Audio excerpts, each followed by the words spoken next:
Se é pra ir pra luta eu vou, se é pra tá presente eu tô, pois na vida da gente o que vale é o amor. Salve, salve pessoal, bem-vindo mais uma vez ao canal Fábio da PJ. A gente está aqui batendo esse papo de história, batendo esse papo de atualidades, batendo esse papo sobre vários temas do nosso dia a dia e da nossa história, né?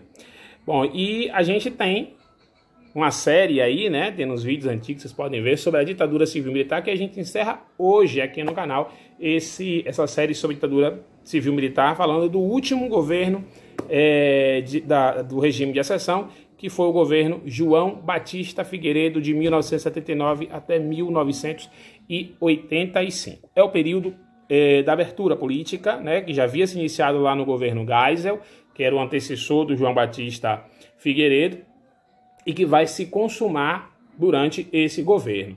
Não da forma como a gente ou os militantes pró-democracia da época, boa parte desses, a maioria pelo menos, desejavam.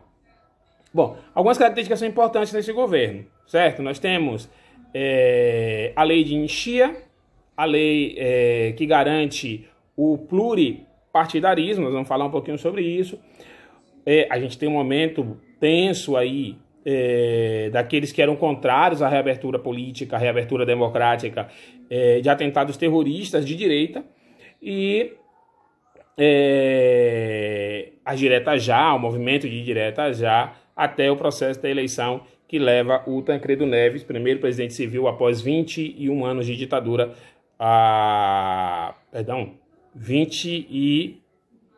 21 anos de ditadura, a assumir novamente, né, o governo.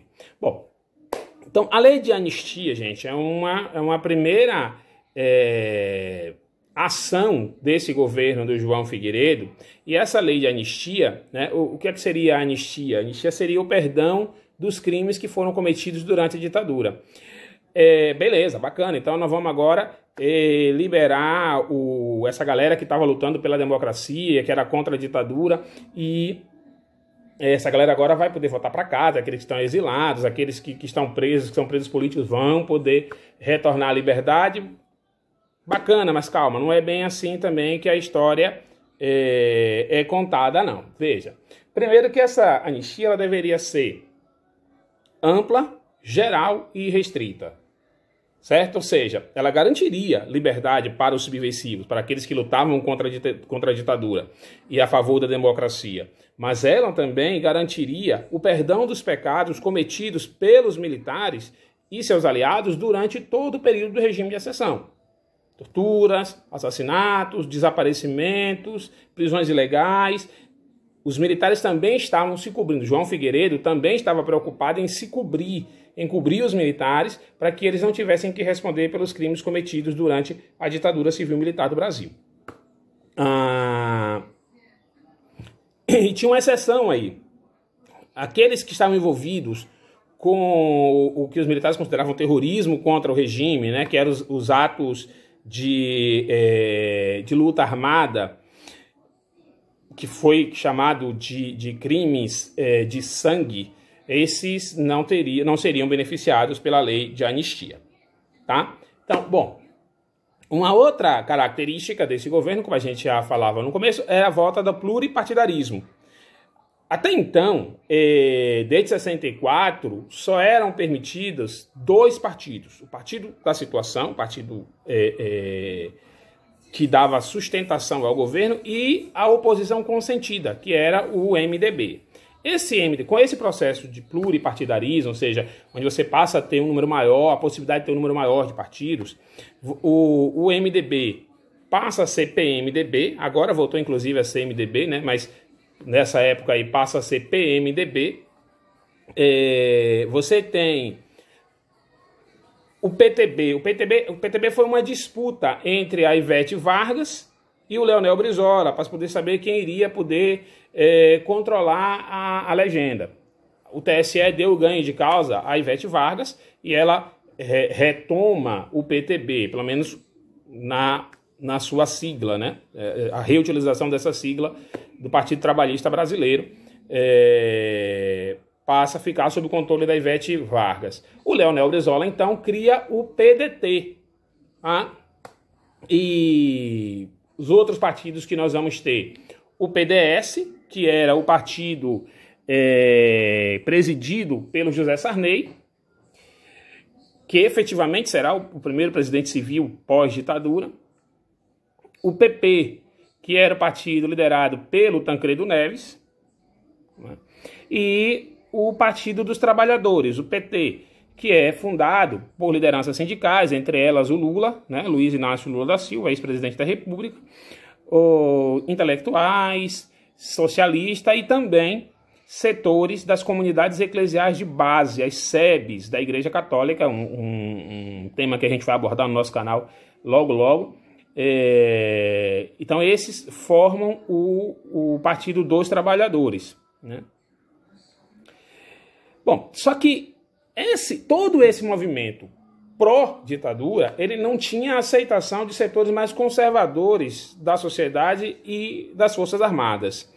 Tanto que a gente vai ter um grande número de atentados terroristas contra aqueles que defendiam o retorno à democracia. A gente tem 25 atentados que acontecem, promovidos por esses grupos, mas esses sem vítimas. Porém, a gente tem também atentados mais graves, como a carta-bomba que foi enviada ao vereador Antônio Carlos do Rio de Janeiro, Antônio Carlos de Carvalho, do PMDB do Rio de Janeiro, e que feriu gravemente o seu chefe de gabinete.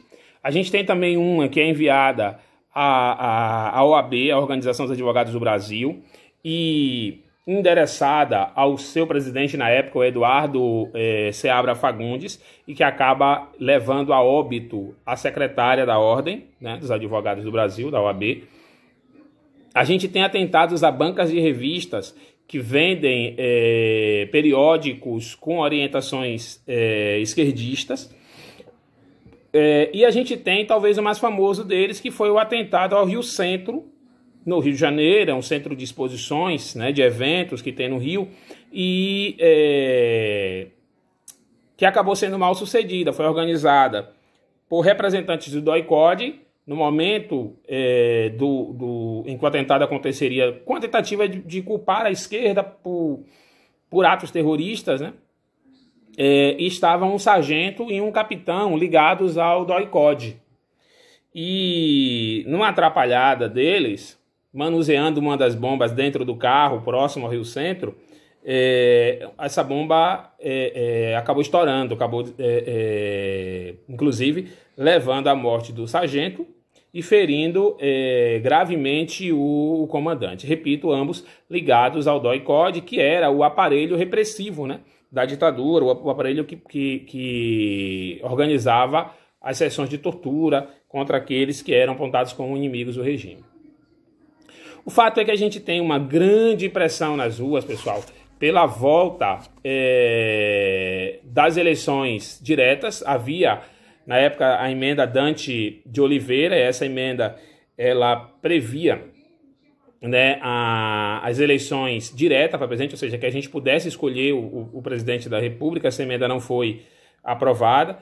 Mesmo assim, milhares de pessoas nas ruas pediam por direta já, né, esse movimento que ficou tão conhecido, né, o movimento das diretas já, e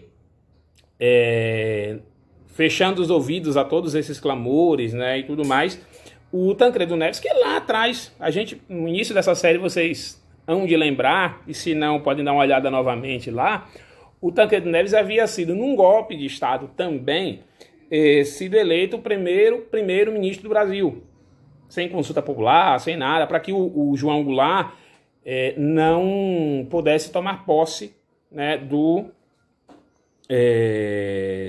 governo após a vacância do Jânio Quadros, né, que foi o presidente eleito. Então, o Tancredo Neves, eu costumo dizer que ele abre e ele fecha o golpe de Estado em 62 com esse golpe do pluripartidarismo, que aí você tem um intervalo com o presidencialismo, e depois o regime de exceção. E ele fecha porque ele é eleito, enquanto todo mundo está clamando nas ruas por direta já, ele é eleito de forma indireta como o primeiro presidente civil. Só que, eu disse lá atrás um pouquinho que o Sarney é quem efetivamente vai ser o primeiro presidente civil, é que o Tancredo Neves ele falece antes de tomar posse. E aí acaba que o Sarney, vice-presidente da República, vice-presidente eleito, também de forma indireta, acaba tomando posse como o primeiro presidente do país. Bom, eu queria indicar para vocês, pessoal, o livro Ditadura Militar na Bahia, Novos Olhares, Novos Objetos, Novos Horizontes, organizado pelo Grimaldo Carneiro Zacaríades. É um livro bem bacana, que traz relatos da ditadura no nosso estado aqui na Bahia, né? Você que é baiano. E, bom, é isso. Nossa série se encerra aqui. Se você gostou do nosso canal, se você tem gostado dos nossos vídeos, por favor, curte, compartilha, ativa o sininho, se inscreve aí, tá? Para que a gente possa continuar nessa empreitada aí de trazer novos vídeos para vocês. É isso, galera. Essa série se encerra aqui. Ditadura nunca mais. Viva a democracia. Vamos à luta. Aquele abraço. Se é pra ir pra luta eu vou, se é pra estar presente eu tô, pois na vida da gente que vale é o amor. É que a gente junto vai reacender estrelas, vai replantar nosso sonho em cada coração. Enquanto não chegar o dia, enquanto persiste a agonia.